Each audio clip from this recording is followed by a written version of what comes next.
Hi நண்பர்களே, உங்க chicken நல்லா ஹெல்த்தியா இருக்கா? அப்படின்னா நீங்க ஜெயிச்சிட்டீங்கன்னு அர்த்தம். என்ன இப்போ பார்க்கலாம். சரி, இதெல்லாம் என்னன்னு தெரியுமா?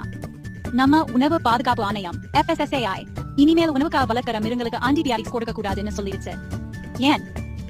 ஏன்னா அதிகமா ஆன்டிபயாட்டிக்ஸ் யூஸ் பண்ணா அதுக்கு எதிரான பாக்டீரியா உருவாயிடும். அது நமக்கு ரொம்ப இல்ல. இதுல உங்களுக்கு என்ன பயன்? உங்க தச்சுல இருக்கிற சிக்கன், பால், முட்டை எல்லாமே இன்னும் ஹெல்த்தியா இருக்கும். ஆன்டிபயாட்டிக்ஸ் எதிர்ப்பு சக்தி கொண்ட பாக்டீரியாவை வர நோய்கள் வரது குறையும். எல்லாருடைய உடல் நலத்துக்கும் இது ஒரு பெரிய வெற்றி தான்.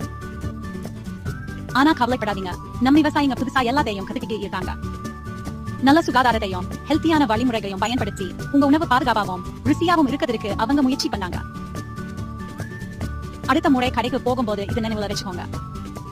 இந்த மாற்றம் உங்களையும் உங்க குடும்பத்தையும் பாதுகாப்பா வச்சுக்கோம். எப்பவும் வழிபுடன் இருங்க, நல்லா இருங்க. போயிட்டு வரேன்.